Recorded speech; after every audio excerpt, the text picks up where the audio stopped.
Buen día. Hola Fer, ¿cómo va?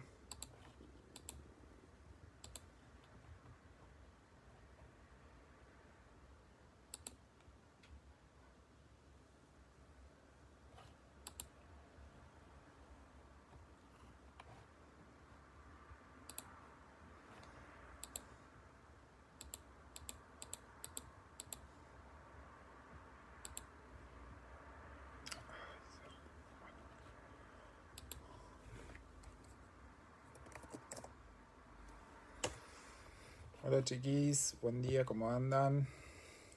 Estoy terminando de abrir las cosas.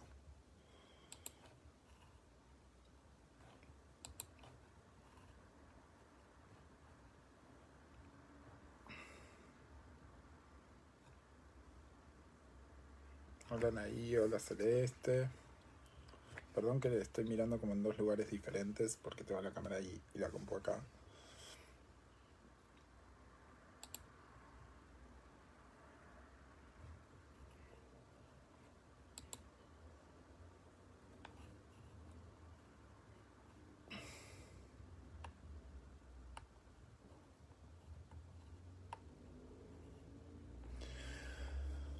Bueno, ahí mientras se va sumando alguien más, recordemos un poco dónde estamos, en qué momento de la materia estamos.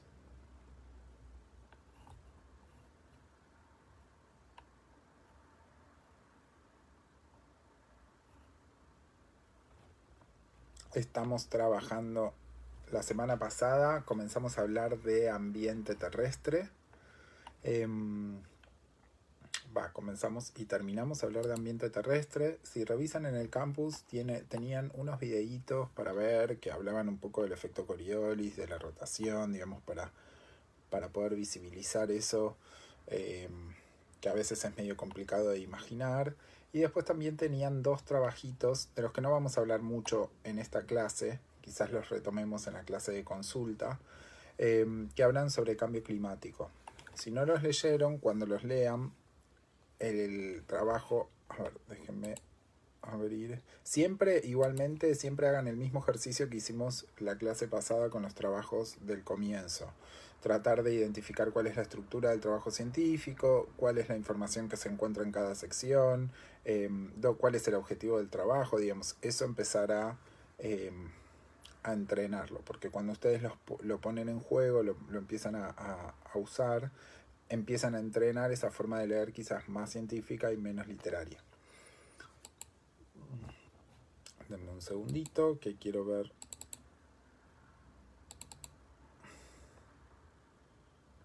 Bueno, tienen uno que habla sobre el de Camilioni del 2018, que habla sobre Argentina y el cambio climático. ¿Sí? Se dan algunas definiciones, se da un estado de situación, cuáles son los principales impactos, hablan de proyecciones, es decir, modelos de cambio climático a futuro. Y después el otro es un poquito más simple, más sencillo, más de... No, este no es. Que es el de cambio climático en el Río de la Plata. Este trabajo, sobre todo, es largo, tiene 42 hojas, pero me interesa más el capítulo 1 y el capítulo 2, ¿sí? El resto pueden leerlo, es interesante, es fácil de lectura, tiene un montón de dibujos y demás. Pero el capítulo 1 da algunas definiciones sobre cambio climático y efecto invernadero, cosas que son importantes que ustedes lean y estudien. Las vamos a charlar más cerca de la clase de consulta, ¿sí? Pero esto está vinculado con la atmósfera, cómo pasan los rayos, la radiación, el concepto de cambio climático desde un punto de vista antropocéntrico, antropogénico, ¿sí? Y habla también un poquito de qué son los modelos, cómo son los modelos de predicción.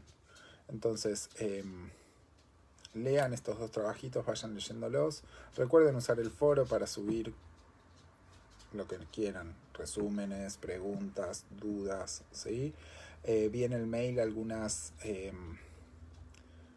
dudas interesantes sobre los trabajos prácticos. Insisto que esa información la vuelquen al foro, ¿sí? Que esa discusión se abra entre los compañeros, que no quede en un ida y vuelta con... que no quede en un ida y vuelta solamente con nosotros, ¿sí? Hay algunas cosas que tienen que ver con clasificación de factores ecológicos, que son preguntas interesantes, así que súbanlas al foro. Y estoy hablando de Fiorella, Eliana, por ejemplo, que mandaron esas dudas. Bueno, ahora sí.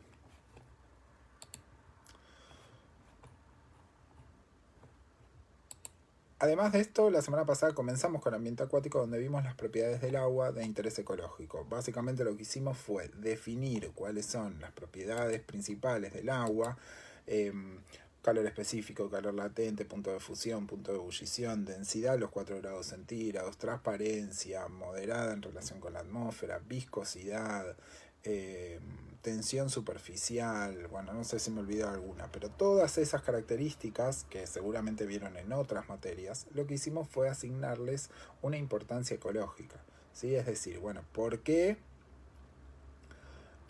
o qué implicancia tiene la viscosidad para los organismos que viven en el agua? Bueno, recuerden que dificulta el movimiento y facilita la flotabilidad. Eso hay que tenerlo en cuenta porque los organismos van a tener ciertas formas particulares en el agua que van a estar vinculadas con eso. No van a invertir tantos recursos en estructuras de sostén, por ejemplo, porque el agua sirve como un medio que lo sostiene, etcétera, etcétera. Lo importante, más allá de la definición, siempre es que hagan esa relación. ¿Cuál es la importancia ecológica que tiene esa propiedad? Ahí está, perdón.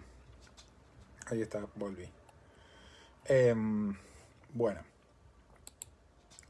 hoy vamos a arrancar con el ambiente acuático, ¿sí? Vamos a describir los diferentes tipos de ambientes acuáticos que tenemos y cuáles son las particularidades que tiene cada uno.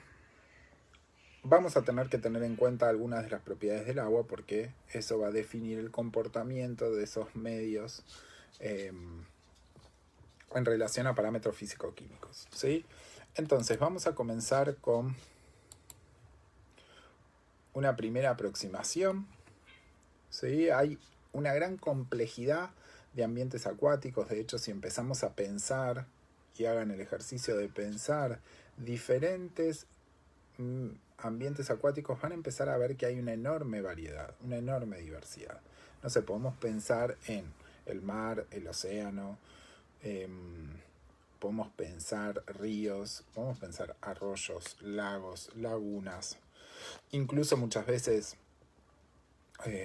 un estanque artificial puede ser un ambiente acuático, un florero que contenga agua donde crían larvas de mosquitos puede ser un ambiente acuático, incluso esos pequeños cuerpos de agua que se encuentran en las plantas, que se conocen como fitotelmatas, son ambientes acuáticos de importancia ecológica, ¿sí? Entonces, una cantera, una zanja, un canal, un embalse, fíjense la enorme cantidad y enorme diversidad de palabras que podemos asociar con diferentes ambientes acuáticos. Y si empezamos a pensar un poco más en profundidad cómo son sus características, vamos a ver que son bastante diferentes. No es lo mismo pensar en un océano que en una laguna, que en un arroyo, digamos. Evidentemente tienen características y funcionamientos diferentes, ¿sí? Entonces, una manera de clasificar esa diversidad es teniendo en cuenta parte de ese funcionamiento, del origen y demás. Entonces, ecológicamente se suele dividir el ambiente acuático en 3 grandes grupos, que se conocen como limnobios, alobios y ambientes mixoalinos, ¿sí? Los limnobios son lo que conocemos como aguas continentales, es decir, incluyen a todos los cuerpos de agua que están dentro del continente. Ríos, arroyos, lagos, lagunas, un estanque, una cantera, un florero con agua, lo que sea. Todo lo que esté dentro del continente pertenece a los limnobios. Todo lo que constituya o lo que esté fuera de los continentes, que serían mares y océanos, se conocen como alobios. Recuerden, el prefijo alo significa salinidad. Pero no confundamos eso con decir que los limnobios son de agua dulce y los alobios son de agua salada. No. ¿Por qué? Porque los alobios, hay limnobios muy salados. Hay lagunas hipersalinas dentro de los continentes. El Mar Muerto, en Argentina tenemos la laguna del Mar Chiquita, digamos, son ambientes acuáticos continentales con gran concentración de sales, ¿sí? Entonces, no confundamos agua dulce y agua salada con limnobios y alobios, porque no son sinónimos, ¿sí? Y después tenemos lo que se conocen como ambientes mixualinos o estuarios, que son estas zonas de transición en donde los limnobios desembocan en los alobios y forman los estuarios, ¿sí?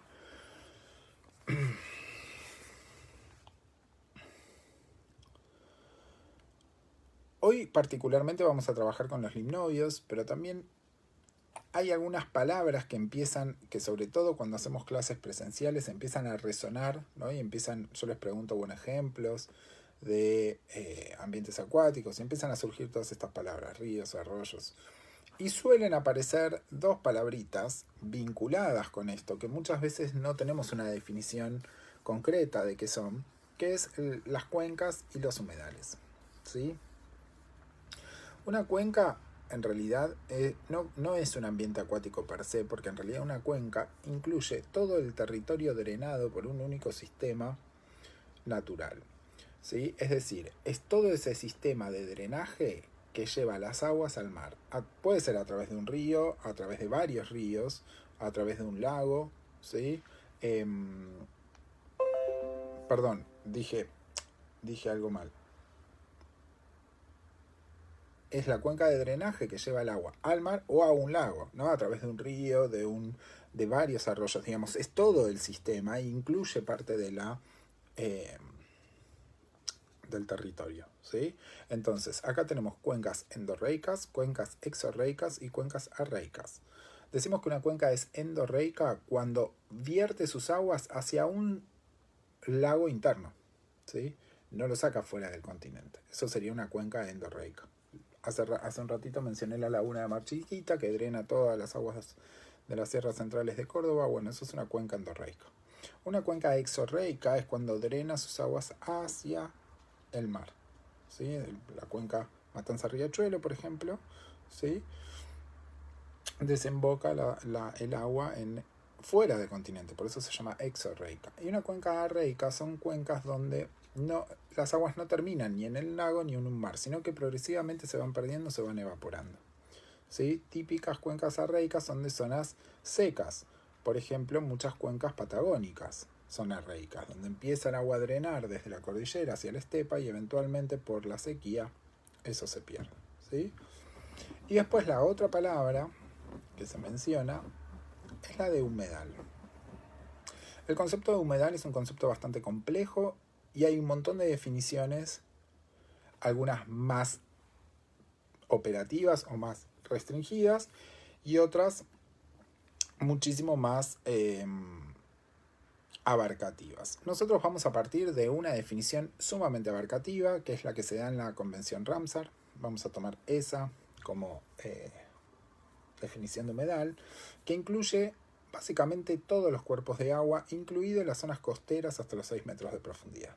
Si leemos la definición, fíjense que dicen extensiones de marismas, pantanos y turberas, o superficies cubiertas de agua, sean estas de origen natural o artificial, permanentes o temporarias, estancadas o corrientes, dulces, salobres o saladas, incluyendo las extensiones de agua marina cuya profundidad en marea baja no exceda de los 6 metros.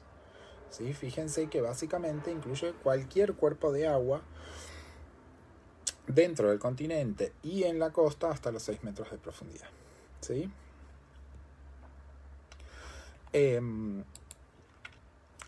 En el campus les habilité un trabajo sobre humedales, muy importante. A ver, ¿dónde está? Vamos a verlo.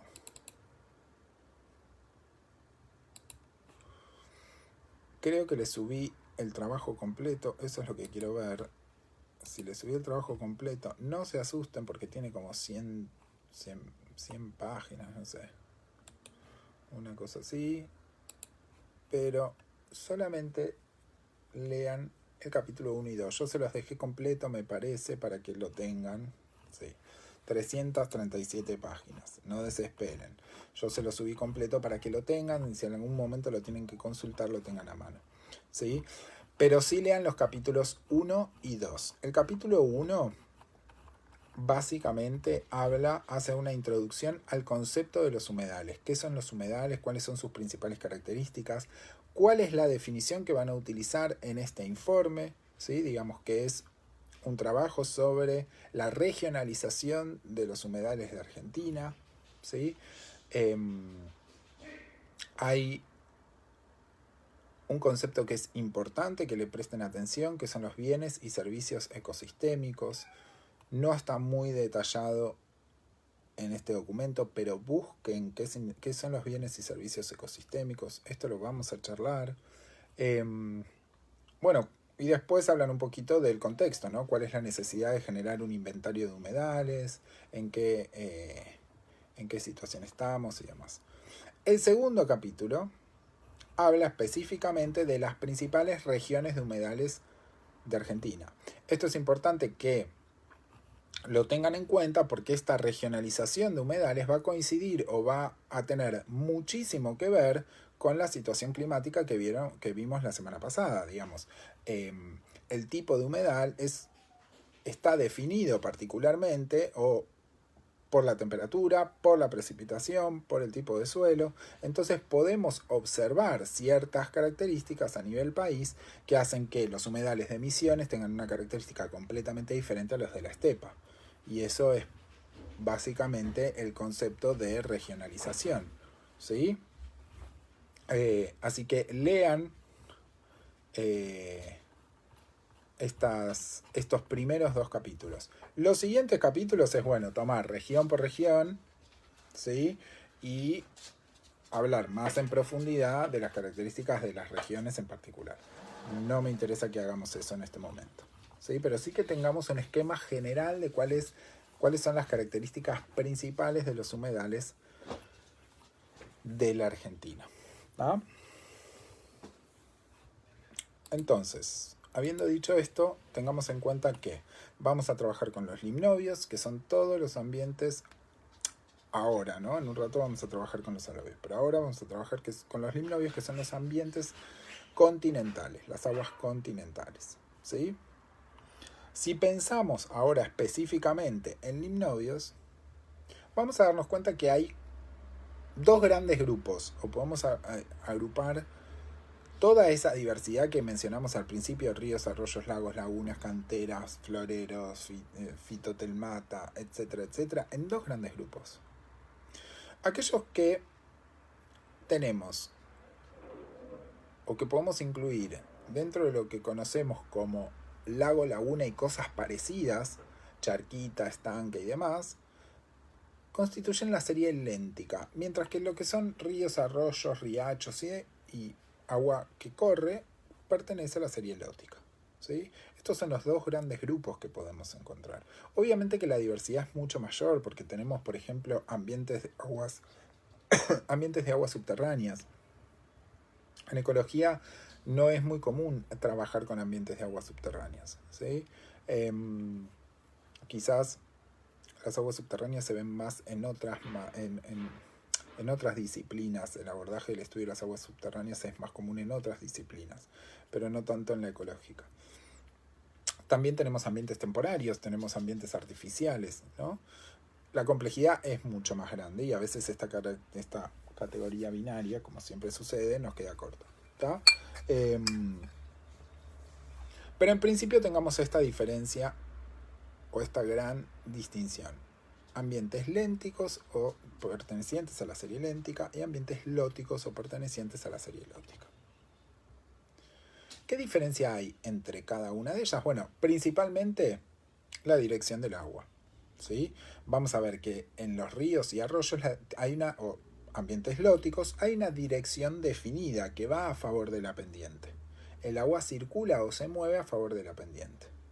Mientras que en la serie léntica hay movimientos, porque nosotros podemos ver, no sé, en una laguna un día de viento que hay olas, hay ciertas vibraciones que genera el agua, ¿no? Pero no hay una dirección definida de movimiento, ¿no? Por eso solemos asociar los ambientes lénticos con agua más estancada, aunque técnicamente el agua no está estancada, no está quieta, ¿sí? Sino que hay movimientos que vamos a mencionar, pero que no siguen una dirección definida.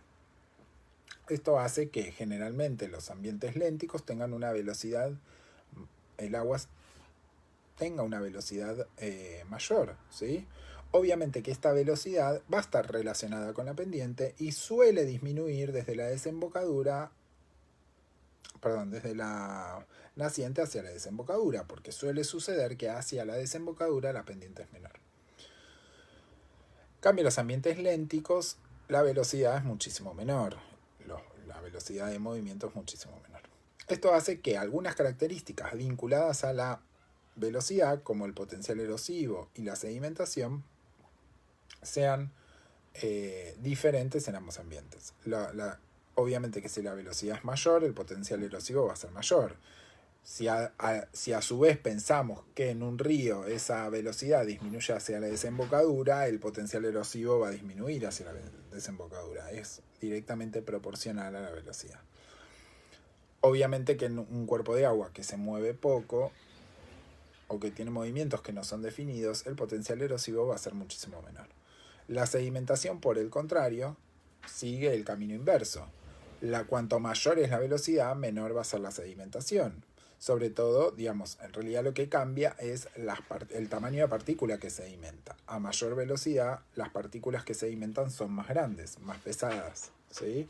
A medida que va disminuyendo la velocidad, el potencial la sedimentación va a ir aumentando.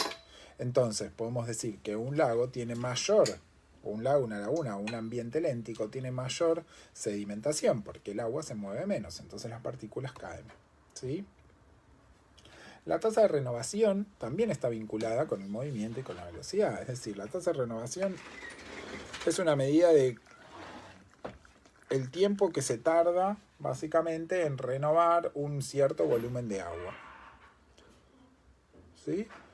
En un río, que el agua circula y se mueve permanentemente, la tasa de renovación va a ser alta. Mientras que en la serie léntica, si pensamos que la tasa de renovación es una medida que nos indica cuánto tardaría esa laguna en vaciarse completamente y volver a llenarse, bueno, es muchísimo más alta.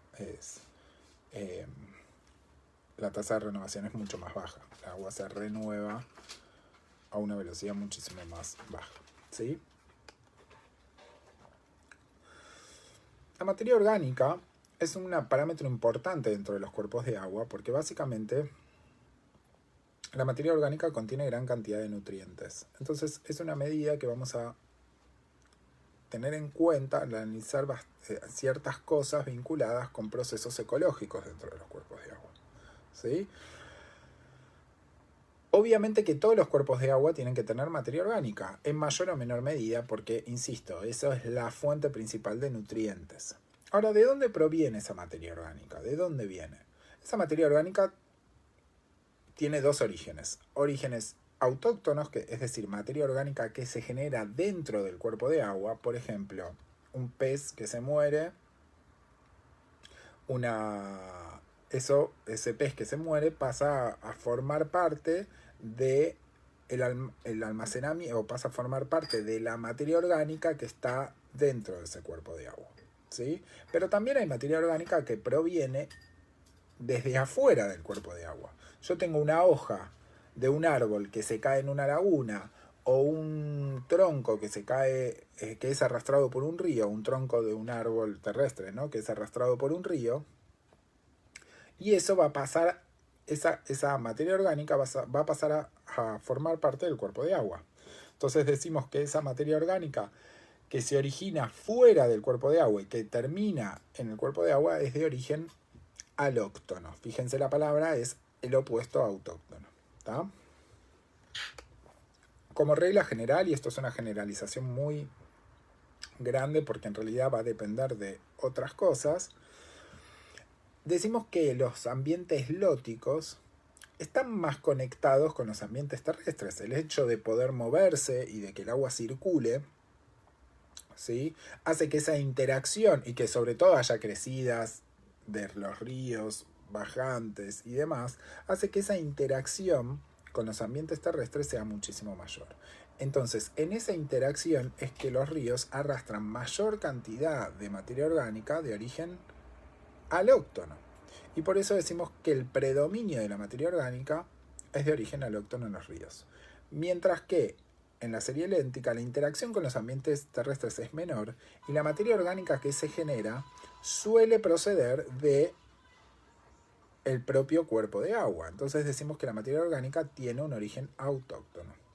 Obviamente que esto está sujeto a modificaciones, porque si nosotros pensamos en una laguna que está metida en un campo de soja, ¿no?, donde por escorrentía llegan gran cantidad de nutrientes y gran cantidad de materia orgánica hacia el cuerpo de agua, bueno, claramente la situación se va a invertir y eso va a tener sus consecuencias ecológicas, ¿sí? Pero pensemos que en términos generales, el predominio de la materia orgánica en un cuerpo léntico es de origen autóctono, ¿sí?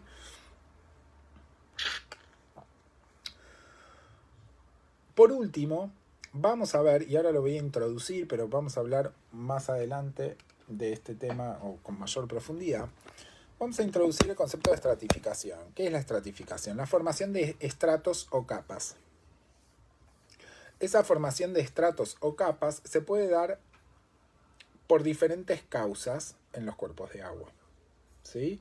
Por ejemplo, en el caso de un río, esa estratificación decimos que es horizontal. Nosotros podemos reconocer regiones o zonas en el plano horizontal. Pensemos, la naciente tiene una característica que es diferente a la desembocadura. Ya mencionamos algunas de esas diferencias. Por ejemplo, la velocidad, el potencial erosivo, la sedimentación son diferentes en la naciente y en la desembocadura, producto de la pendiente. Entonces, fíjense que en ese caso se forman estratos que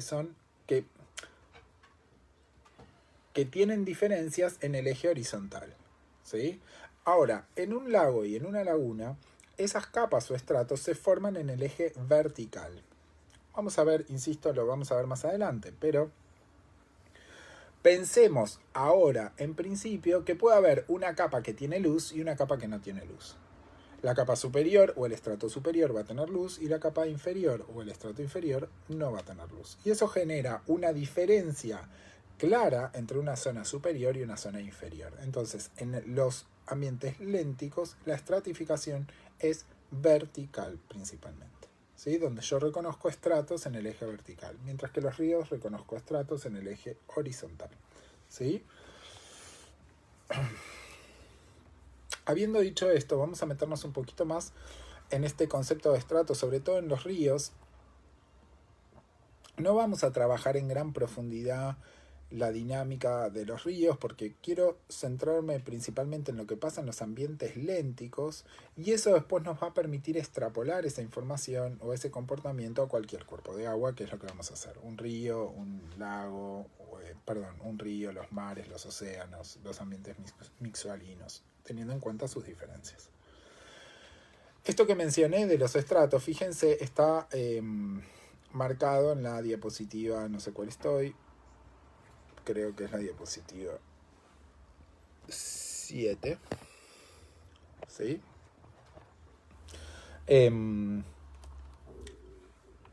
Diapositiva 7, donde vemos justamente lo que mencionaba. En el eje horizontal distinguimos tres regiones: el curso superior, el curso medio y el curso inferior, que van a tener características diferentes, principalmente marcadas por la diferencia en la pendiente y por ende la diferencia en la velocidad. El curso superior o la naciente, fíjense que va a tener una pendiente muchísimo mayor, ¿sí? Esa pendiente muchísimo más pronunciada se traduce en un potencial erosivo mayor, ¿sí? Fíjense que esta va a ser la zona donde se van a dar los principales procesos erosivos, ¿sí? Hace que el fondo el lecho del río, el fondo del río, tenga una forma así de B corta, ¿sí? Producto de que el agua va socavando y formando como una cuña. Suelen tener trayectos rectos, porque el agua circula con una velocidad bastante grande y avanza en sentido recto, ¿sí? A medida que nos adentramos en el curso medio también hay cierta pendiente, hay cierta velocidad, lo que hace que el potencial erosivo sea un poco menor que en la pendiente y que se den bastantes procesos de transporte, ¿sí? Además de la erosión, de transporte de esas partículas. El lecho del río tiene como una forma de palangana, ¿sí? Y fíjense que el trayecto o que el curso es más sinuoso, ¿sí? ¿Por qué? Porque el agua, al tener menos velocidad y menos potencial erosivo, lo que va generando, lo que va buscando son zonas de debilidad. Entonces se generan estas suertes de meandros, ¿sí? Estos recorridos meándricos. Recuerden que un meandro es cuando el río hace como una S, ¿no? Y la característica de ese meandro es que hay una zona que es si la zona externa, digamos, de esa curva. Esa zona externa es de erosión, mientras que la zona interna es de depositación, ¿sí? Por último, el curso inferior, o lo que conocemos también como la desembocadura, la pendiente es muchísimo más baja, ¿sí? Entonces, en este caso podemos encontrar, bueno, también meandros o zonas de deltas. ¿Por qué? Porque hay gran cantidad de sedimentación, porque todo lo que viene arrastrando el río sedimenta en esta zona, entonces empieza a generar como pequeñas islas. El lecho tiene una forma muchísimo más achatada, ¿sí? Como bien de palangana, ¿no? Comparado con la anterior, fíjense que la anterior es más forma de U, esta es más forma de palangana, bien achatada. Obviamente que el potencial erosivo es muchísimo mayor que en las zonas anteriores. Entonces fíjense que acá reconocemos estos tres estratos en el eje horizontal, ¿sí?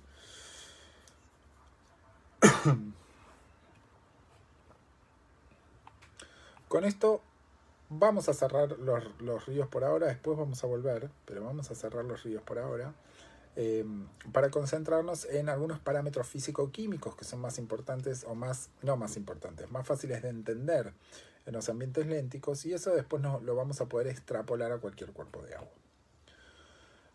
Los ambientes lénticos son bastante más complejos en cuanto a su diversidad, porque fíjense que tenemos ambientes que pueden ser naturales, como lagos, lagunas, pantanos, bañados, y ambientes que son de origen antrópico, como canteras, embalses, estanques, ¿sí?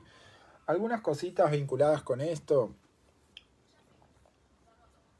busquen definiciones, ¿sí? En la definición de humedal se dan un montón de palabras como marismas, pantanos, turberas. Bueno, busquen esas definiciones, agarren como el diccionario, pongan en Google la palabrita, busquen qué significan, ¿sí? Son palabras de uso cotidiano, de uso común, que muchas veces tienen diferentes acepciones. No sé, por ejemplo, en principio podemos decir que un lago y una laguna se diferencian por el tamaño. Los lagos son muchísimo más grandes y profundos que las lagunas. Los bañados son ambientes generalmente temporarios, donde, como su nombre lo indica, son zonas donde el agua cubre un ambiente terrestre, inunda un ambiente terrestre. Entonces, estos bañados suelen tener algunas características intermedias, ¿no? Por ejemplo, podemos encontrar cierta vegetación terrestre con características que le permiten sobrevivir periodos de inundación, ¿sí? El suelo tiene algunas particularidades vinculadas con el ambiente terrestre, ¿sí? Obviamente que el agua, la permanencia del agua es temporaria, ¿no? Entonces estos bañados hay momentos donde tienen agua y otros que no, ¿sí? Y un pantano es una zona donde el nivel freático está cercano a la superficie. Entonces, quedan permanentemente cubiertos de agua, producto sobre todo de agua subterránea, ¿sí? Y esto les da ciertas características puntuales. Hay pantanos de zonas cálidas, hay pantanos de zonas frías. Busquen la palabra turbera porque después van a leer un trabajo sobre turberas de Argentina. Entonces, tengamos presente esta diversidad. Los de origen antrópico, bueno, una cantera generalmente es como una laguna que se forma producto de sacar tierra o tosca o lo que sea que se saque para lo que sea que se necesite, ¿sí? Es muy común al lado de la autopista ver canteras, ¿no? Los embalses, lo vamos a ver en un ratito, y estanques, tiene que ver con fuentes y con cosas así, eh, que son lagunitas artificiales, ¿no?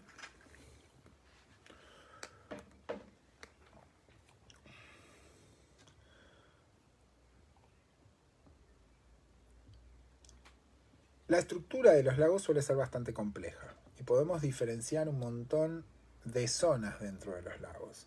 Algunas de estas zonas están relacionadas o se distinguen producto de variables físicas o químicas, ¿sí? Generalmente físicas. Por ejemplo, la zona fótica y la zona afótica, ¿sí? Fótica con luz, afótica sin luz. La zona limnética, ¿no? Es la que tiene la luz. Acá le llaman zona limnética, la que tiene la luz, diferenciado de la zona profunda, por ejemplo, ¿sí? Hay otras que tienen, hay otras clasificaciones que tienen más en cuenta cuestiones vinculadas con los organismos. Por ejemplo, la zona litoral es esa zona donde tengo desde la costa, incluye desde la costa hasta donde llegan las plantas arraigadas. Entonces, no importa si esas plantas son emergentes, como las primeras que tienen las totoras, fíjense que están arraigadas al fondo del lago y tiene una parte que sale, una parte aérea. O las florcitas esas blancas que tienen ahí también están arraigadas y tienen una parte aérea. Pero si no, la zona litoral incluye hasta donde llegan las macrófitas arraigadas. Fíjense que un poquito después de las flores, de las florcitas blancas, hay algas u organismos que están arraigados pero que no son emergentes. Todo eso incluye la zona litoral, ¿sí? Que lo diferenciamos de la zona de aguas abiertas, que es todo lo que queda dentro de la zona litoral. También encontramos clasificaciones vinculadas con los organismos. Por ejemplo, hablamos de la zona bentónica. ¿Qué es la zona bentónica? Es todo el fondo del lago, ¿sí? Se llama zona bentónica porque a la comunidad de organismos, al grupo de organismos que vive en el fondo, se lo conoce como bentos, ¿sí? Entonces, donde vive el bento se conoce como zona bentónica. Fíjense, una almeja que tienen ahí en el fondo del lago es un organismo bentónico, vive en el bentos, ¿sí? Todos estos nombres los van a incorporar. Hay un montón más que yo no estoy mencionando. Hay un montón más y vamos a ver que hay como esto, como decir, bueno, zona fótica es lo mismo que decir zona limnética. Sí, hay un montón de sinónimos y un montón de palabras vinculadas para o referidas a las partes o las regiones de un lago. Algunas relacionadas con parámetros físicos o químicos, otras relacionadas con comunidades, otras con organismos. ¿Sí? Entonces tengamos en cuenta esa diversidad de nombres y que podemos usar cualquiera para referirnos a algo, a una parte del lago, depende de lo que esté diciendo. Entonces, lo que es importante que ustedes tengan es un esquema general de cómo es un lago para, en el momento que vean una palabra vinculada con alguna parte de ese lago, poder decir, bueno, estoy en la superficie, estoy en el fondo, ¿dónde estoy parado o parada? ¿Sí? Muchas de estas palabras se usan para otros ambientes acuáticos. Por ejemplo, la zona bentónica, podemos usar esa palabra zona bentónica para hacer referencia a la zona bentónica de un río, de un arroyo, incluso del océano, ¿sí? La zona litoral también se utiliza para hablar del mar, ¿no? Digamos, tengan en cuenta que muchas de estas, la zona fótica o afótica también se usa en el mar. En un río no tanto, porque los ríos no suelen ser tan profundos para que la luz no penetre, ¿no? Entonces generalmente tienen luz todo el tiempo, o la luz llega hasta el fondo en la mayoría de los ríos, salvo que haya mucho sedimento, mucha partícula, pero generalmente llega hasta el fondo, ¿sí? Entonces muchas de estas palabras se utilizan para cualquier cuerpo de agua. Lo vemos en un lago porque es mucho más sencillo. Habíamos dicho antes que los ambientes lénticos tenían una estratificación vertical.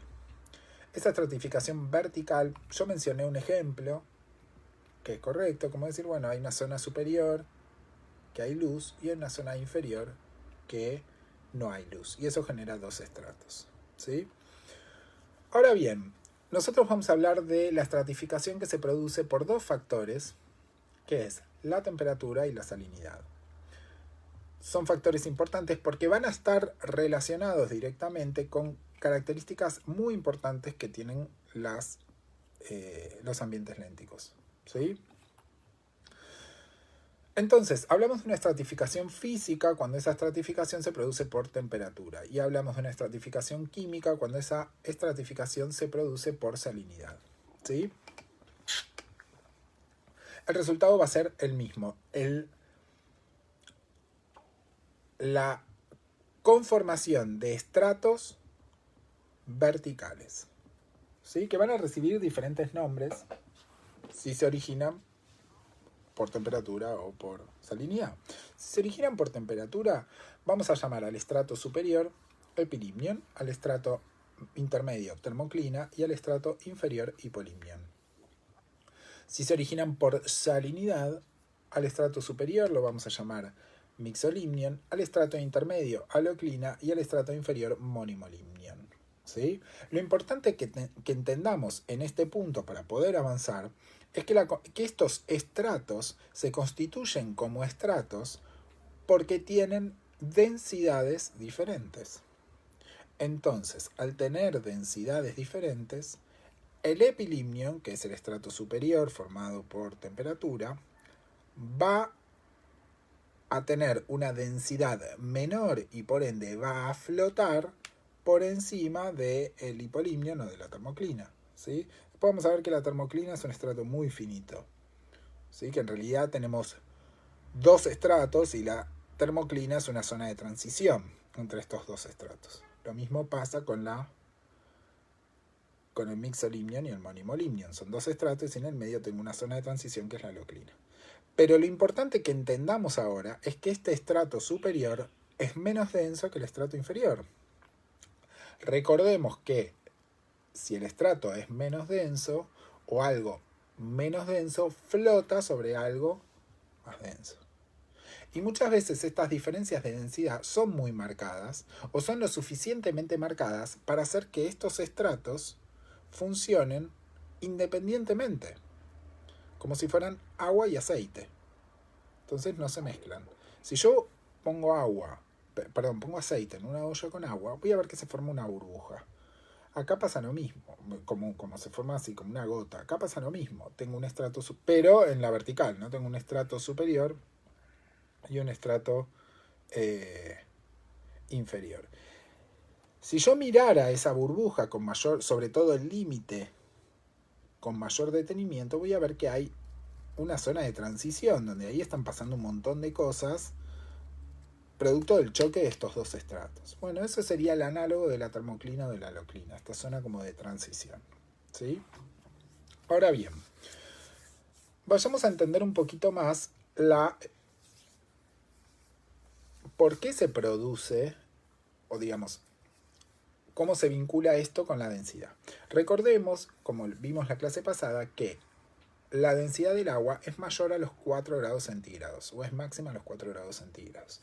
Entonces, a medida que el agua aumenta su temperatura por encima de los 4 grados centígrados, su densidad va a disminuir. Y a medida que disminuye su temperatura por debajo de los 4 grados centígrados, también va a disminuir su densidad. Por eso habíamos dicho en la clase pasada, por ejemplo, que el hielo flota sobre el agua, ¿sí? Entonces, imaginemos que estoy en una situación donde estoy en una zona donde el tiempo, es cálido. Entonces eso hace que el agua superficial, teniendo en cuenta que el calor específico es alto y demás, eleve su temperatura, le cuesta, pero eleva su temperatura, y supongamos que el agua superficial se va a constituir con una temperatura de 20 grados.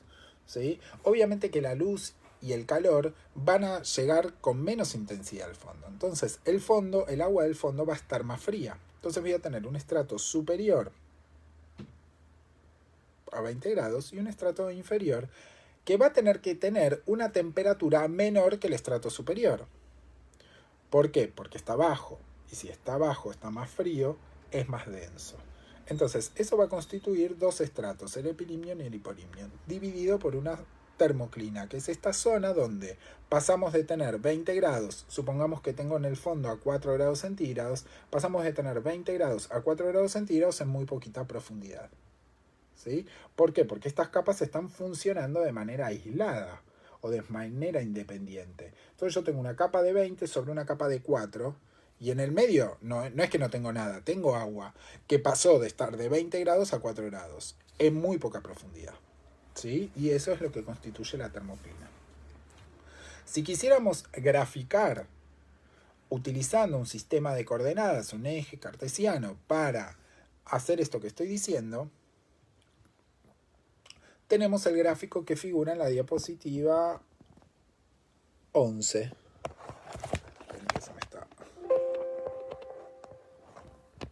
Me derrumba todo. La diapositiva 11. Fíjense, estoy hablando de la estratificación química.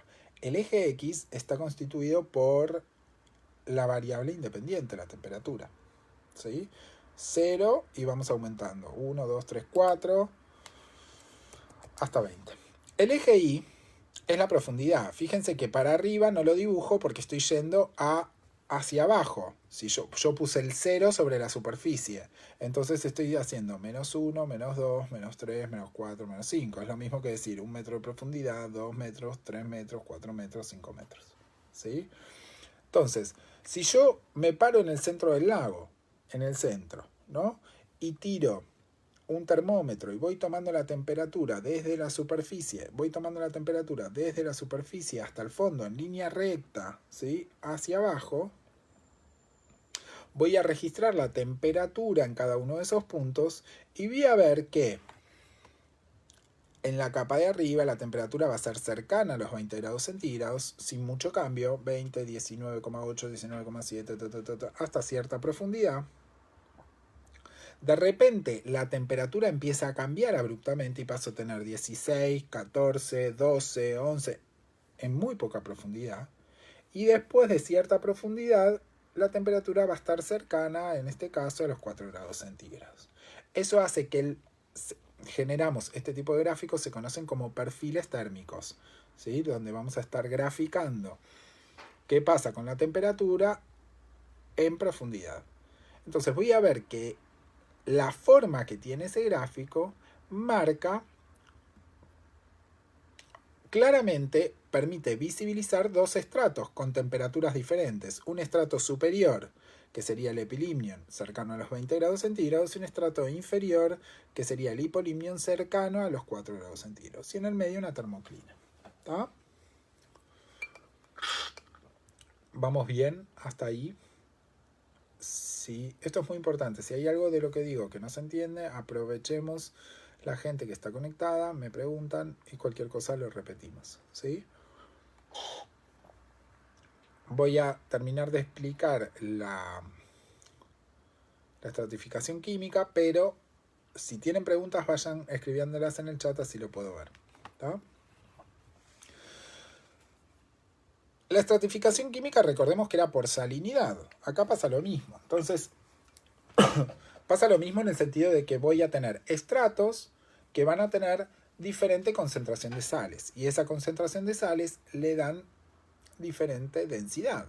Podemos pensar, si entendemos la densidad como el conjunto de partículas por volumen, o la cantidad de partículas por volumen, podemos pensar que cuanto más cantidad de partículas tenga, más pesada va a ser el agua. ¿Sí? Entonces, agua con mayor concentración de sales va a ser más densa que agua con menos concentración de sales. Si es más densa, se va a hundir y va a quedar por debajo. ¿Tá?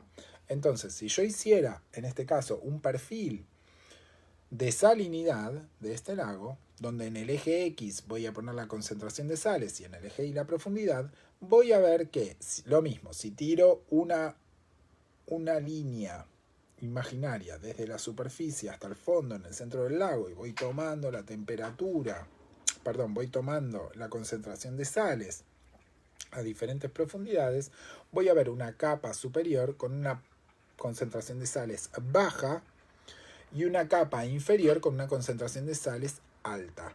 Y en este caso vamos a ver también dos regiones bien marcadas, una superior y una inferior, conectadas por lo que conocemos como una haloclina, esta zona de transición donde cambia la salinidad en poca profundidad. Fíjense que en el gráfico eso se ve en el eje X. Fíjense, si bien no está a escala, pero fíjense en cualquiera de los dos gráficos que del 0 hasta donde comienza la línea punteada, que es el comienzo de la termoclina, hay una distancia mucho mayor que desde el comienzo de la termoclina hasta donde termina la termoclina.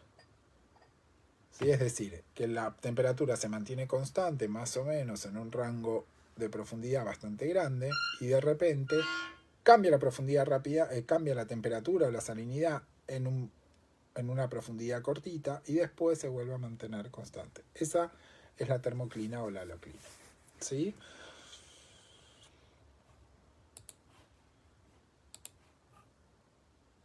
¿Vamos bien?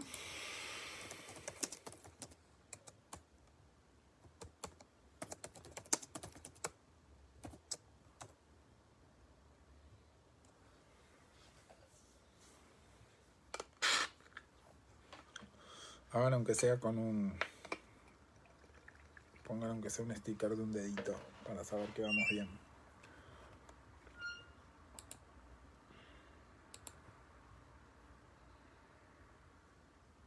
Perfecto.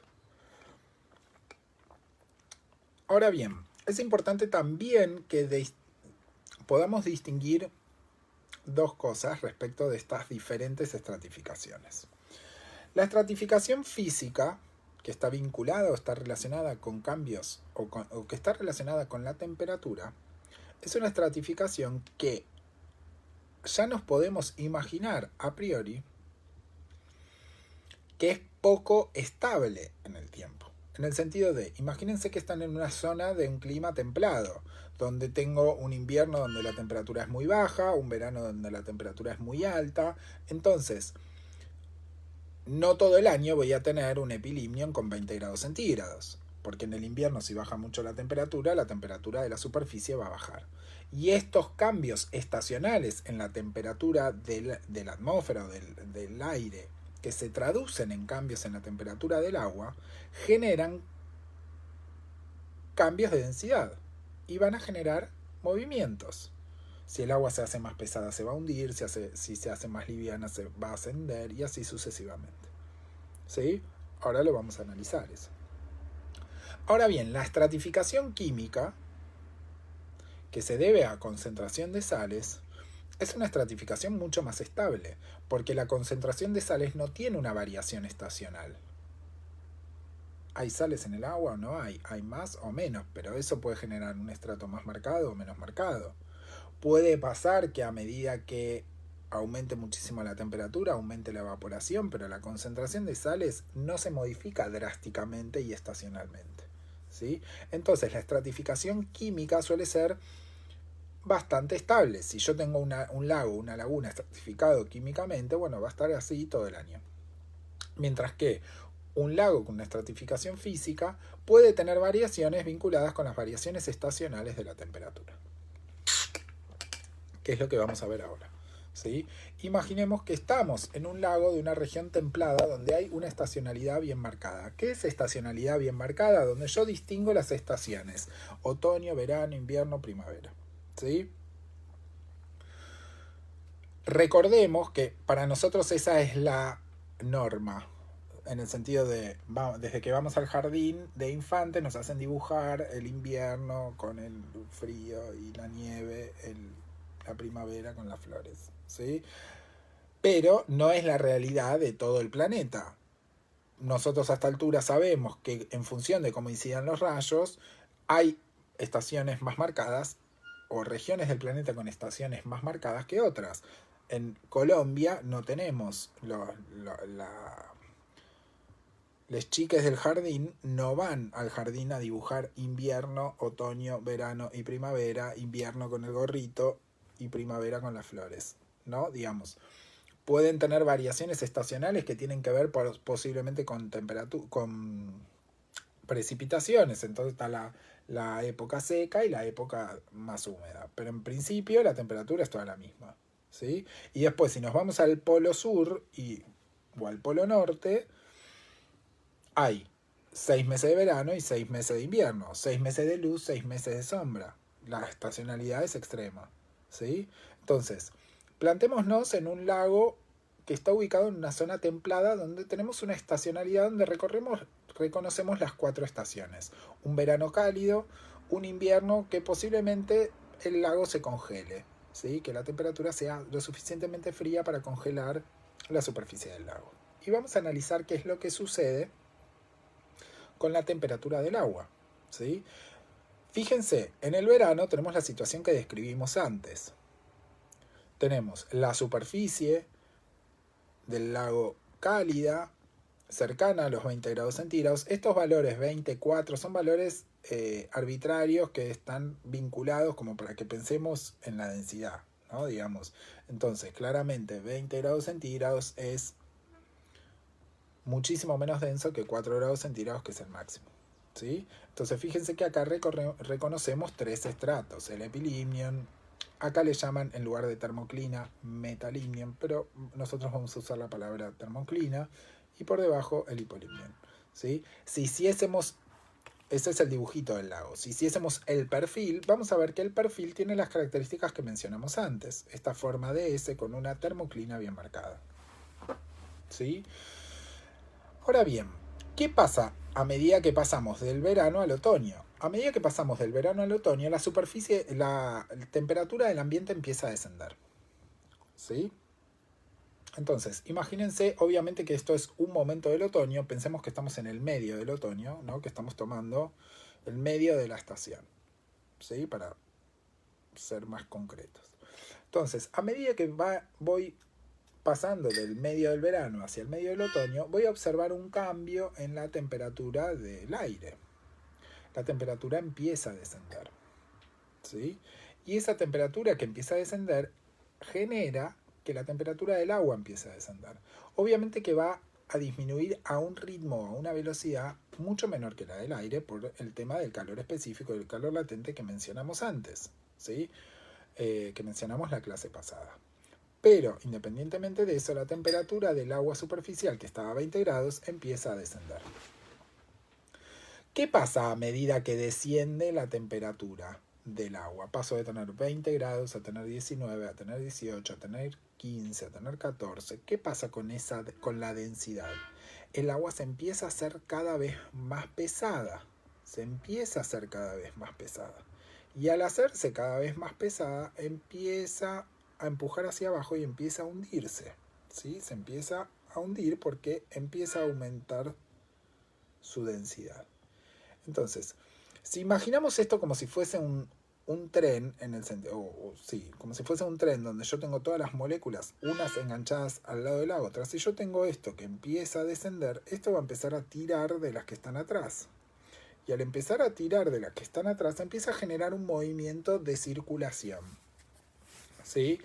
Se empieza a generar un movimiento que de mezcla. El agua superficial empieza a descender y empieza a empujar a la que está abajo, que empieza a ascender, y empieza el agua a moverse en este sentido.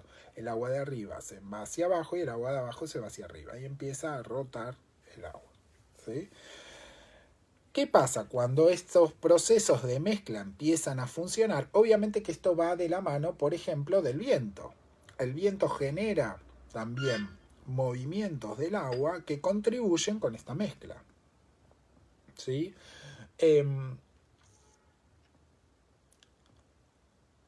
¿Qué pasa con el perfil? Si yo quisiera hacer ahora un perfil, bueno, el agua se mezcló. Al mezclarse, el agua se homogeneiza la temperatura, ¿no? Digamos, ya no tengo diferentes estratos con diferentes temperaturas. Y eso es lo que yo veo en el perfil. Si yo tomo la temperatura del centro del lago desde la superficie hasta el fondo, voy a ver que desde la superficie hasta el fondo la temperatura es homogénea.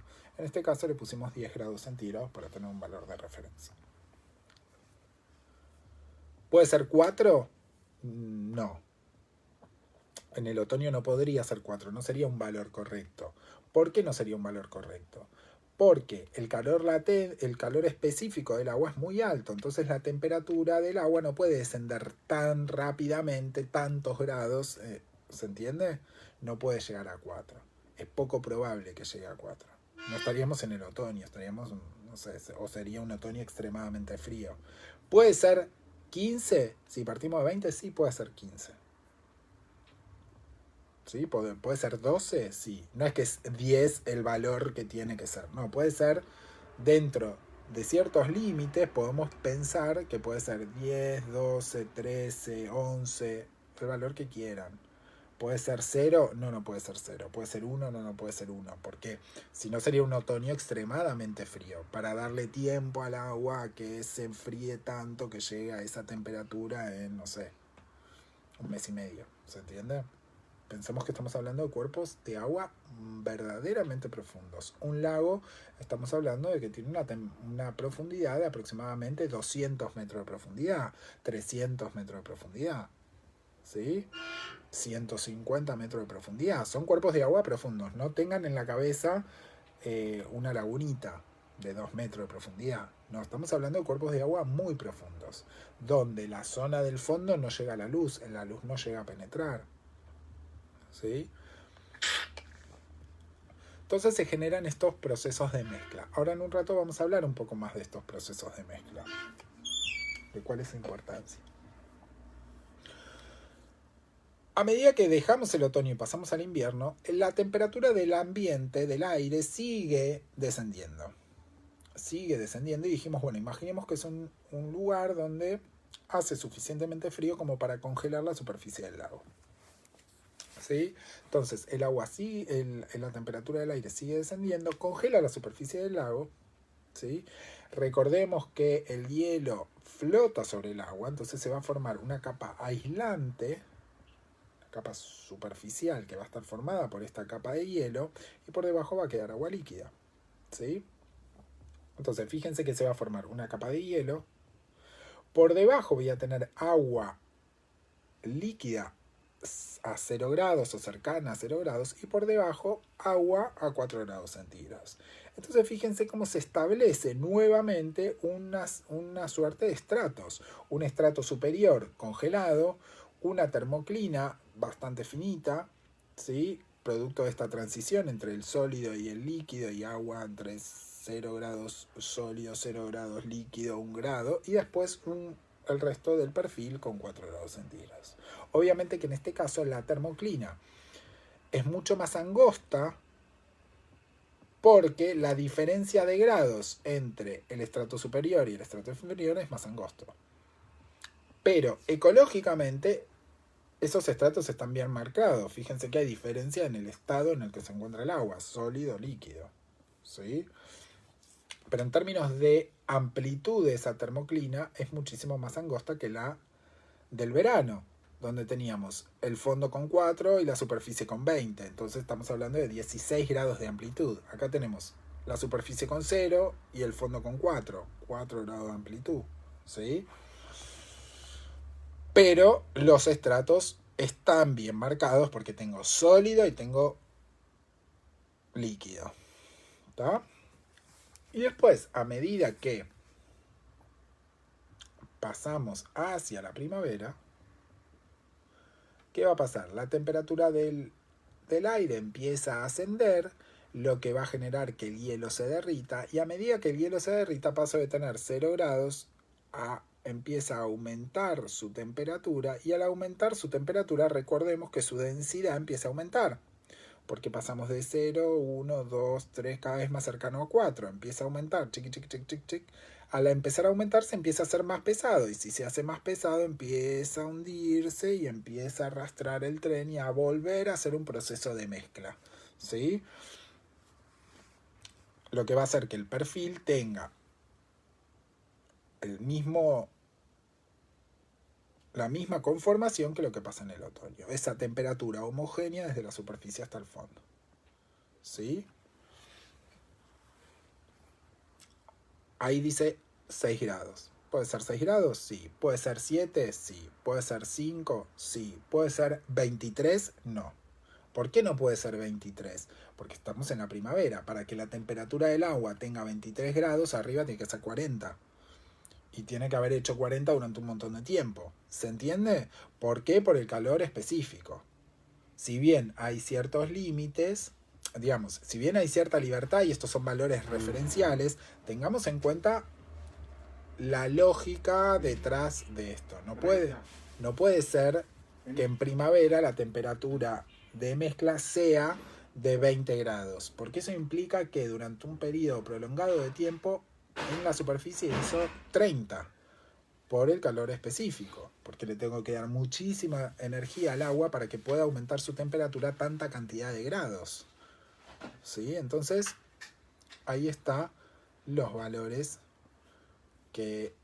o la explicación de esos valores. Si bien hay cierta libertad, tengan cuidado. Fíjense que en el otoño está más cercano a la temperatura del verano y en la primavera está más cercano a la temperatura del invierno, porque le cuesta al agua subir o bajar su temperatura. Entonces, ¿qué pasa con estas mezclas? ¿Por qué son importantes estas mezclas? Porque esta estratificación horizontal que tienen los lagos, que nosotros la describimos a partir de la temperatura, de la salinidad, se traduce en una diferencia concreta entre las comunidades de organismos que viven en un estrato y en otro. Los estratos superiores o la capa superior de agua suele estar vinculada o coincidir con la zona de fótica de los lagos. ¿Sí? Es decir, que en el estrato superior voy a tener organismos que hacen fotosíntesis, organismos generadores de materia orgánica, de nutrientes. La base de todas las cadenas tróficas. En los lagos, el potencial de sedimentación o la cantidad de partículas que sedimentan es bastante alta. Entonces, esa materia orgánica que se empieza a generar en los lagos y que es necesaria para estos organismos fotosintéticos, tener los nutrientes necesarios para formar macromoléculas y que esas macromoléculas estén disponibles para el resto de la cadena trófica, estos organismos tienen el problema que esos nutrientes sedimentan y se van hacia el fondo, a una zona donde estos organismos no pueden ir porque no hay luz. ¿Sí? Entonces se empieza a producir un desfasaje entre la ubicación de los nutrientes que van a almacenarse en el fondo y los organismos fotosintéticos que van a requerir esos nutrientes para poder hacer la fotosíntesis, que van a estar arriba. ¿Sí? Eso genera que arriba haya oxígeno y abajo no haya oxígeno. Se empieza a generar esa diferencia en cuanto a la constitución de esos estratos. Arriba se produce el oxígeno a expensas de los nutrientes que sedimentan. Entonces, cuando empiezan a haber procesos de mezcla, los procesos de mezcla, ¿qué van a hacer? Que los nutrientes asciendan y que el oxígeno descienda. ¿Sí? Se empieza a formar o se empieza a distribuir el oxígeno y los nutrientes en el cuerpo de agua. Por esa razón los procesos de mezcla son tan importantes y por esa razón los lagos se van a clasificar, los lagos y las lagunas se van a clasificar en función de la cantidad de periodos de mezcla que tengan. ¿Sí? Y ahí vamos a tener lagos que son, voy a ir a la diapositiva 14 directamente, después vuelvo para atrás. Ahí voy a tener lagos que son amícticos, que no se mezclan nunca. ¿Sí? Por ejemplo, un lago que permanece congelado todo el año, donde yo tengo una capa superior de hielo permanente durante todo el año y agua que hay a 4 grados centígrados abajo, es un lago que no se mezcla nunca. ¿Sí?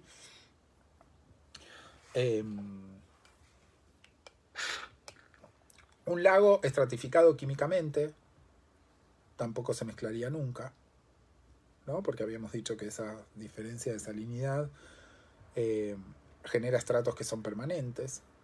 ¿Sí? No se suele usar la palabra amíctico para ese tipo de lagos, se suele usar la palabra, otra palabra, que ahora la vamos a ver, pero esa sería la idea, ¿no?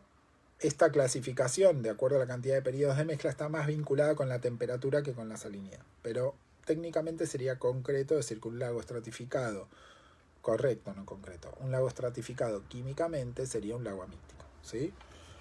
Pero si lo pensamos desde la temperatura, un lago estratificado, digamos, un lago congelado durante todo el año, que puede estar, no sé, cercano a los polos, o un lago de alta montaña, ¿no? Donde la temperatura es baja y permanece esa capa de hielo todo el año, sería un lago amíctico. Hay lagos que son monomícticos, mono significa uno, es decir, que hay un solo periodo de mezcla durante el año, ¿sí? Hay lagos que son monomícticos que están ubicados en zonas frías. Pensemos en una zona fría, significa que la temperatura del año es fría casi todo el año. ¿Sí? Entonces el lago va a permanecer posiblemente estratificado, congelado durante casi todo el año y más cercano al momento o donde podemos pensar que levanta un poquito la temperatura, ese hielo se congela, aunque sea un periodo corto de tiempo, y el agua se mezcla, ¿sí? Mientras que los monomícticos, también hay lagos monomícticos en zonas cálidas, ¿no? Digamos, un cuerpo de agua, un lago o laguna monomíctico cálido, podemos pensarlo en una zona tropical donde hay mucho calor todo el año, ¿sí? Generalmente son cuerpos de agua más bajos porque hay mucha evaporación. Entonces, hay un periodo de mezcla muchísimo más extenso que dura casi todo el año, ¿sí? Y en el momento de mayor sequía y mayor temperatura, posiblemente ese lago se estratifica. Y eso podríamos decir que sucede en lo que llamamos el verano. Fíjense que estoy omitiendo adrede mencionar estaciones. Si bien en el Power tienen estaciones, pero estoy omitiendo adrede mencionar estaciones. ¿Por qué? ¿Por qué sí y por qué no? Lo que digo, tengamos presente una cosa. Nosotros partimos del lago dimíctico para hacer esta explicación, que es uno que tiene dos periodos de mezcla, ¿sí? Que es el que mencionamos al principio, verano, otoño, invierno, primavera, ¿sí? Ese verano, otoño, invierno, primavera son estaciones bien marcadas que, como dije recién, no se dan en todo el año. Posiblemente un lago amíctico está en una zona donde no hay una estacionalidad bien marcada, donde la mayor parte del año ese lago permanece congelado porque no hay otoño, verano, invierno, primavera. Pero yo podría comparar ese lago dimíctico en función de un lago amíctico y más o menos para la misma época del año, ¿sí? Pensar, bueno, cómo estaría ese lago amíctico. Entonces, podría decir, no sé, en verano, otoño, invierno, primavera, bueno, el lago permanece estratificado todo el año. Pero esas referencias son referencias temporales, no son estaciones, no son estaciones, porque en una región donde hay un lago amíctico no hay estaciones, posiblemente. ¿Sí? En una zona tropical donde hay lagos monomícticos calientes tampoco hay estaciones, como mencioné al principio, verano, otoño, invierno, primavera, sino que nosotros las usamos para tener una referencia temporal de, bueno, en un lago dimíctico en el verano que está estratificado, un lago de otra zona va a permanecer estratificado, o en ese momento del año se va a mezclar, ¿no? Digamos, pensando ese tipo de cosas. ¿Se entiende esto? Tengan en cuenta eso. Y después tenemos lagos oligomícticos y polimícticos. Oligo significa pocos, poli significa muchos. Generalmente los lagos oligomícticos se mezclan alguna que otra vez y los polimícticos se mezclan varias veces en el año. ¿Tá?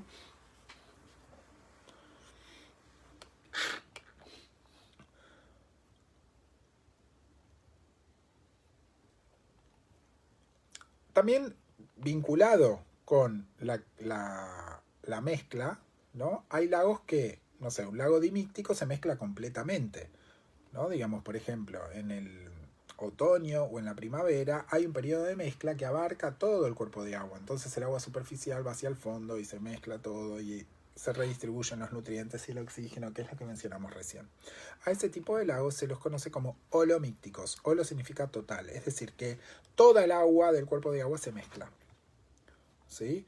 Un lago estratificado químicamente nunca se va a mezclar, ¿no? Porque voy a tener estos dos estratos bien marcados. Posiblemente el estrato superior, que tiene una densidad más o menos parecida, tenga un proceso de mezcla por arriba, y el estrato inferior tiene un procesito de mezcla por abajo, es decir, el agua circula dentro de ese estrato, pero no se produce una mezcla de toda el agua, ¿sí? A ese tipo de lagos se los conoce como meromícticos. La palabra meromícticos es la que se suele usar para referirse a lagos estratificados químicamente, ¿sí? En lugar de amícticos usamos la palabra meromíctico, ¿tá?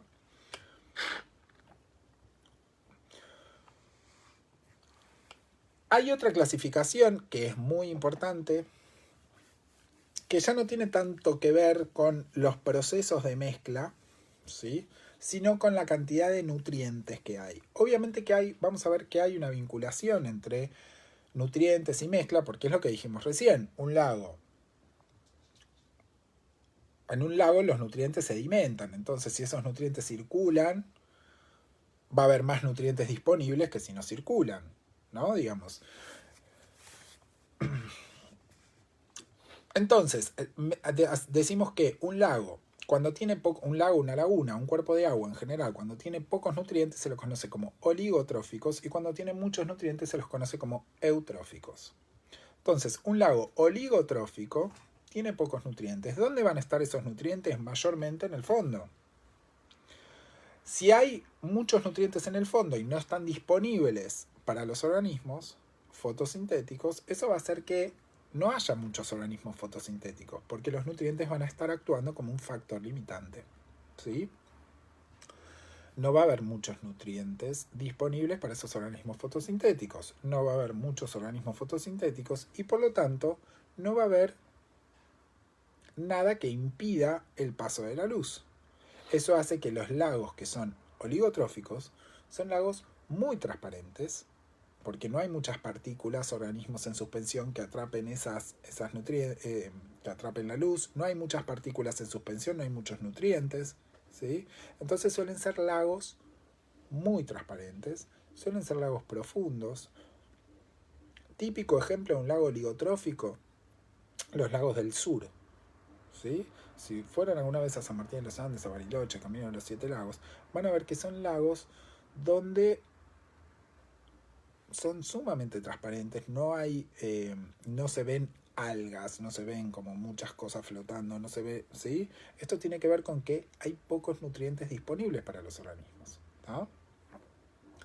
La contrapartida la tenemos en cualquier laguna pampeana, que son eutróficas, donde la cantidad de nutrientes es mucho más alta. Al haber muchos más nutrientes disponibles, hay muchos más organismos fotosintéticos, muchas más algas que impiden el paso de la luz. Son menos transparentes por todas estas partículas en suspensión, por los organismos que están presentes. Suelen ser más bajitos, suelen ser... ¿Por qué digo que son más bajitos? Porque al ser más bajitos esos nutrientes pueden circular con mayor facilidad. Y suelen tener gran cantidad de organismos. Son lagos eutróficos o lagunas eutróficas, ¿sí? Hay muchísimos procesos antrópicos que incorporan nutrientes a los cuerpos de agua, ¿sí? Por ejemplo, toda la eliminación de desechos cloacales,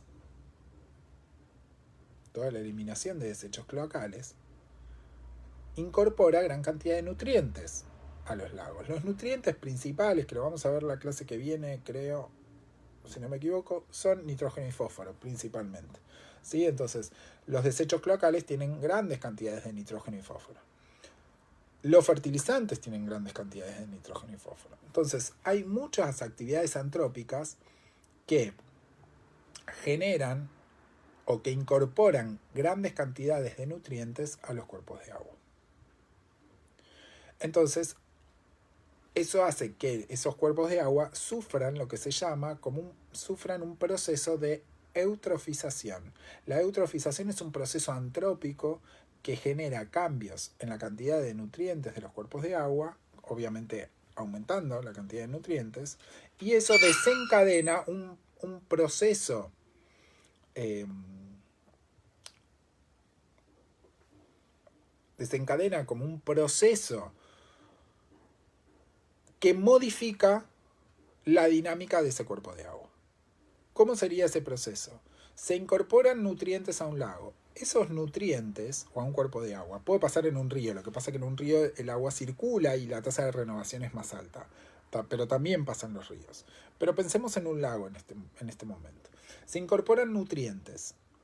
Esa cantidad de nutrientes que se incorporan hace que los organismos fotosintéticos dejen de tener ese factor limitante que frenaba su crecimiento, ¿no?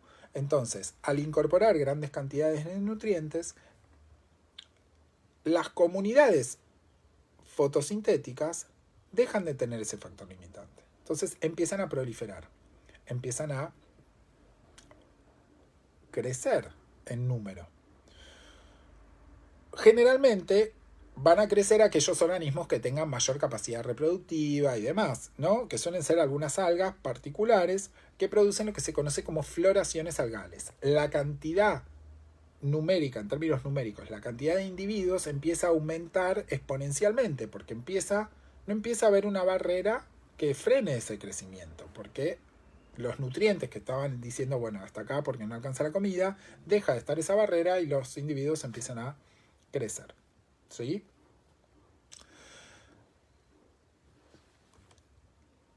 Eso genera que se empiecen a activar otros factores limitantes. Cuando los organismos empiezan a crecer, ¿sí? Uno de los factores, en crecer en número, digo, no en tamaño, sino crecer en número, cuando esa población empieza a crecer, el problema que empieza a haber es que empiezan a generar una capa tan densa que impide el paso de la luz. Entonces, pasamos de tener nutrientes como factores limitantes a que la luz empiece a ser un problema. Entonces, hay muchos organismos que no van a poder acceder a ese recurso, el lumínico, y empiezan a morir. Al empezar a morir, empiezan a sedimentar y empiezan a aumentar todavía más la cantidad de materia orgánica que empieza a estar disponible en ese lago. Y se empiezan a morir.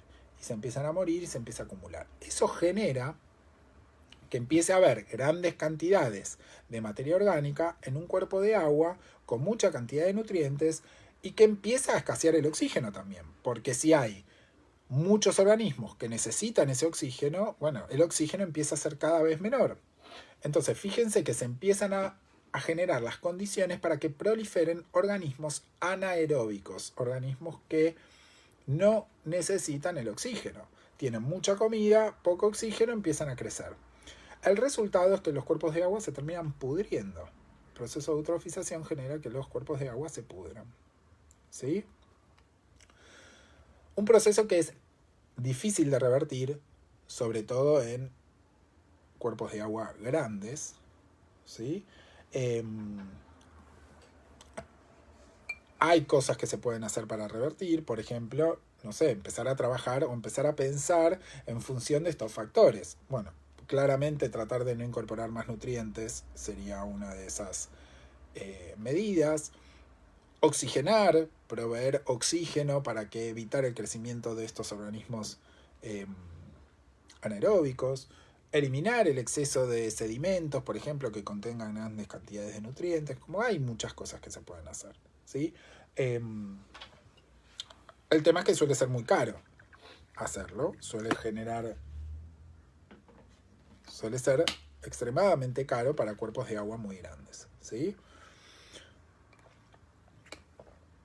Un ejemplo en uno de los trabajos creo que tienen para leer de uno de los ejemplos o un ejemplo claro de un proceso de eutrofización es lo que vemos en Avellaneda, la cuenca Matanza-Riachuelo. Recuerden que era una zona de muchísimos frigoríficos y curtiembres que generaban gran cantidad de desechos nitrogenados que terminaban en el río. Obviamente que hay otros problemas, además de eso, metales y un montón de cosas en la cuenca Matanza-Riachuelo, pero el problema de la eutrofización es alto, ¿sí? Y de hecho, han puesto varias estaciones para generar movimiento y permitir la oxigenación del agua y tratar de disminuir me derrumbó el teléfono. Tratar de disminuir la eutrofización, ¿sí? Insisto, van a tener, no ahora, más adelante van a tener un trabajo específicamente de eutrofización. Ahora, déjenme ver, capaz que ahora también.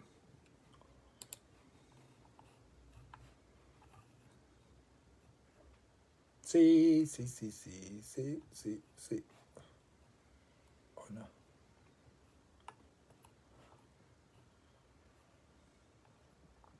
Bueno, creo que sí. Acá a ver.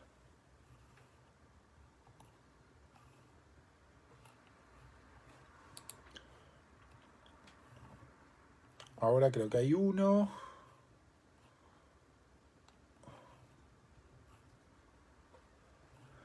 Y la clase que viene va a haber otro vinculado con el proceso de eutrofización, ¿sí? Recordemos que ese proceso es un proceso antrópico. No quita que naturalmente haya lagos que son eutróficos y lagos que son oligotróficos. Pero cualquier proceso que implique la incorporación de nutrientes y que desencadene esta secuencia de cambios físico-químicos en el agua y en las comunidades que terminen con el desarrollo de bacterias anaeróbicas y demás, se conoce como proceso de eutrofización, pero es un proceso antrópico. ¿Sí? Bueno.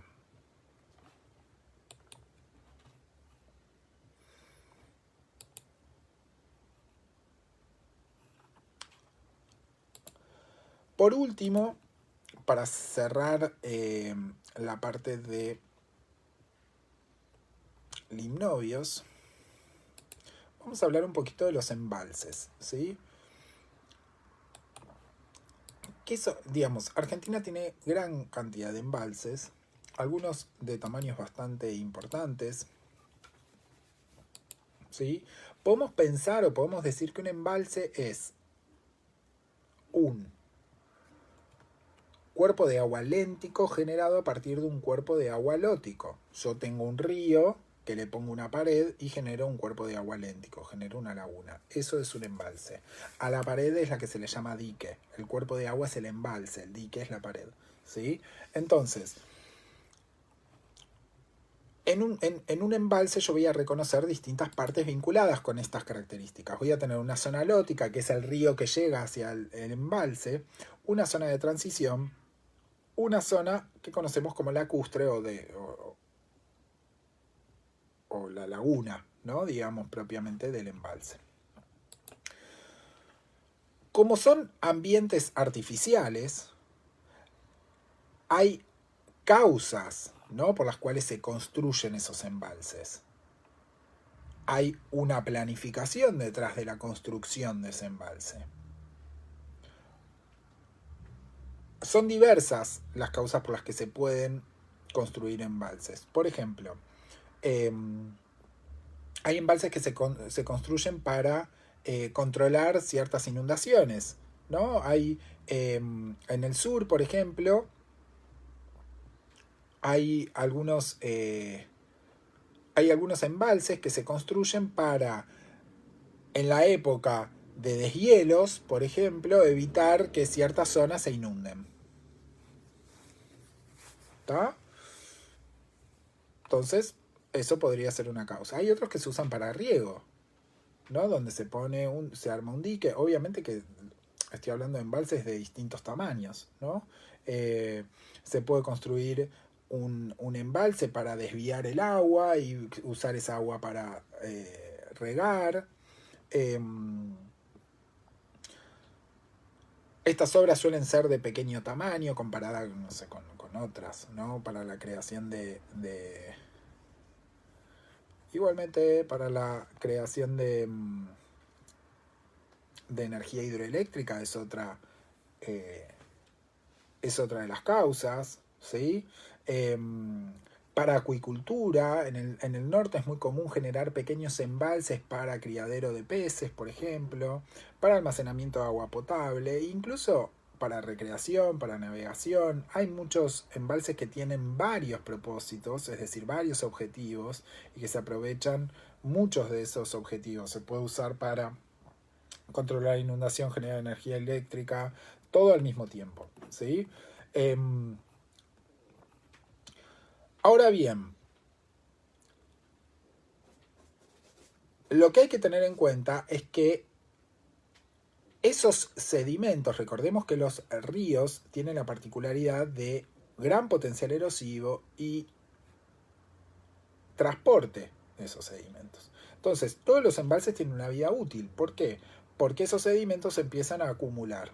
Y al empezarse a acumular, eventualmente ese embalse se va a saturar. Obviamente que el tiempo de vida útil de ese embalse está calculado, o debería estar calculado, al momento de la planificación. Para qué se va a usar, durante cuánto tiempo, etcétera, etcétera. ¿Sí? Desde el punto de vista ecológico esto es muy interesante. ¿Por qué? Porque otra característica de los embalses es que artificialmente se regula la salida de agua. Todos los embalses tienen compuertas, entonces hay momentos donde abro la compuerta, baja el nivel de agua, cierro la compuerta, sube el nivel de agua, etc. Y voy haciendo un cambio en el volumen de la zona lacustre artificialmente, en función de ciertas necesidades o en función o respondiendo a ciertas cuestiones ecológicas. Hay momentos donde quizás hay que abrir no sé, la puerta del embalse porque aguas arriba está lloviendo un montón, entonces viene gran cantidad de agua, entonces tengo que el agua de la laguna empieza a subir y entonces para que no rebalse el embalse abro la compuerta, dejo salir agua, ¿no? Digamos como que el manejo suele ser bastante complicado. Lo que es interesante de los embalses, siempre les pongo el mismo ejemplo de cómo la dinámica de los cuerpos de agua suele ser complicada. Entonces, imagínense esta situación. Yo tengo una zona lacustre en el verano, mucho calor, donde tengo, esas zonas lacustres suelen ser bastante profundas, 200, 300 metros de profundidad, un embalse grande, estoy pensando como Yacyretá. Tengo la zona superior con mucho oxígeno, la zona inferior con mucho oxígeno y temperatura de agua y agua caliente, ¿no? La zona inferior, agua fría y muchos nutrientes. Bueno, entonces, ¿qué pasa si yo saco muchísima agua de la superficie? Bueno, lo que va a suceder es que voy a dejar agua profunda con gran cantidad de nutrientes. La concentración de nutrientes empieza a aumentar y eso puede desencadenar un proceso de eutrofización. ¿Qué pasa si hago la inversa? Saco agua del fondo, hago una trampa de calor, dejo agua caliente y la cantidad de oxígeno que empieza a... Recuerden que los gases tenían una disolubilidad en agua inversamente proporcional a la temperatura. Se empieza a escapar el oxígeno y puedo generar o puedo favorecer el desarrollo de organismos anaeróbicos, ¿no? Entonces hay que tener en cuenta esas cuestiones. En el campus, uno de los trabajitos que tienen en Limnobios para leer es el de Gabelone y Casco, que es una síntesis, es un trabajo muy sencillo, es una síntesis más, es un trabajo más que nada descriptivo sobre cuáles son las principales causas de formación de los embalses, cuáles son los principales efectos ecológicos que tienen, ¿sí? Alguna... ¿cómo se llama? Algún raconto de cuál es la situación en Argentina. Tengan en cuenta que es un trabajo relativamente viejo, pero para mí como es algo más de síntesis, bueno, nada, eso. Tengan en cuenta que es un trabajito del 2005, entonces está desactualizado en cuanto a la situación de Argentina o cómo es la situación de Argentina hoy respecto de los embalses. Pero sí para tener un panorama general de cuáles son las principales causas por las cuales se construyen los embalses, cuáles son los principales efectos, para que lean un poquito dónde hay embalses en Argentina, más allá de Yacyretá, que es el más común, ¿sí? Que lo empiecen a trabajar. Entonces, para cerrar Limnobios, tengan presente que además de ese trabajo de casco. Tienen el trabajo de las regiones de humedales de Argentina, solamente los capítulos 1 y 2, que hace que están relacionados al concepto de humedal, por qué la necesidad de una regionalización, y cuáles son las principales regiones de humedales en Argentina. Busquen ahí y lean, eso investiguenlo, lo vamos a charlar, el concepto de bienes y servicios ecosistémicos, ¿sí? Búsquenlo, lo vamos a charlar en algún momento. Y después tienen otro trabajito, este sí más técnico, más científico, que habla sobre la dinámica térmica de el embalse San Roque, que es un cuerpo de agua eutrófico, ¿sí? Cómo funciona térmicamente, cómo se hacen estos perfiles de los que hablamos, cuál es la metodología que se usa detrás, etc. Este trabajo es para que también entrenen un poco la lectura científica, ¿sí? Es bastante, hay cosas que tiene que son bastante ásperas, pero léanlo, ¿sí? Lo vamos a charlar. Insisto, todos estos papers yo no los trabajo clase a clase porque suelen no llegar a leer todos los papers que yo les voy dando clase a clase. Entonces, yo voy dejando que los lean, en algunos hablo un poquito más, el de Gabelona recién hablé un poquito más cuando hablé de cuáles son las causas de las que se forman, algunos los menciono por arriba, ustedes vayan leyéndolos, nosotros en la clase de consulta los cerramos, pero vayan leyéndolos, cosa de subir la información al campus y demás, ¿está? Al foro, digo, pueden subir un resumen, pueden subir preguntas al foro.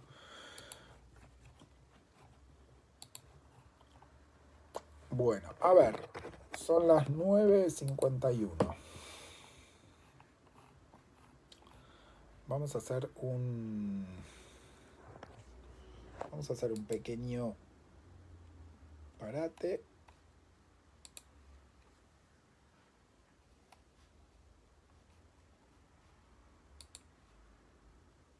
Vamos a hacer tipo 10 y 10, 10 y 5. Volvemos con la segunda parte donde vamos a trabajar con alobios, ¿sí? Así que, bueno, vayan al baño si están viendo este videito, háganse mate y en un rato volvemos. Voy a cortarlo y vuelvo en un rato.